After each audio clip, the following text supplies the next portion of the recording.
પ્રભુનો આભાર આજના સુંદર દિવસને માટે, કારણ કે ગઈકાલે આપણે જોયું હતું તે પ્રમાણે કે પ્રભુએ દ્રષ્ટાંત આપતા એવું કીધું કે એક શ્રીમંત માણસ એમ કહે છે કે ખા પી અને આનંદ કર, અને એ જ શ્રીમંત માણસને ઈશ્વરે સ્વપ્નમાં દર્શન આપતા એવું કીધું કે આજે રાત્રે તારો જીવ લઈ લેવામાં આવશે. ઇટ મીન્સ કે એક સત્ય બાબત છે કે મનુષ્ય આ પૃથ્વી પર જીવન લે છે અને સમય આવે ઈશ્વરના આયોજન પ્રમાણે તે આ પૃથ્વી પરનું જીવન છોડીને ઈશ્વરની પાસે પાછો જાય છે, જેને આપણે મરણ તરીકે ઓળખીએ છીએ, જીવન અને મરણ.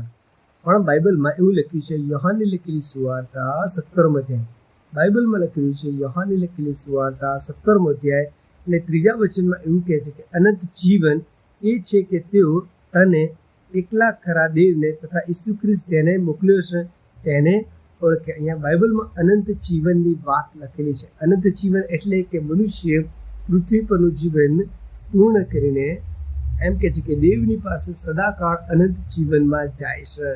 એટલે કે બાઇબલ બહુ સ્પષ્ટપણે બતાવે છે કે જે કોઈ પ્રભુ ઈસુ ખ્રિસ્તને ઓળખે છે તેને અનંત જીવન પ્રાપ્ત થાય છે.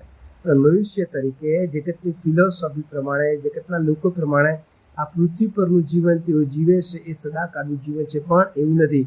એક દિવસે દરેક મનુષ્ય આ પૃથ્વી પર મરણનો સામનો કરવાનો છે.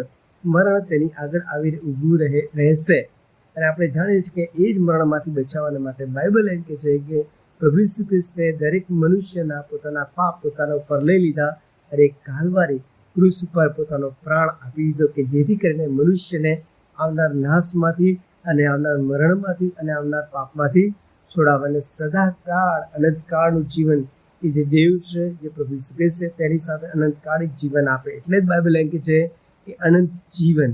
અને અનંત જીવન ક્યાં છે? અનંત જીવન એ પ્રભુ ઈસુ ખ્રિસ્તમાં છે.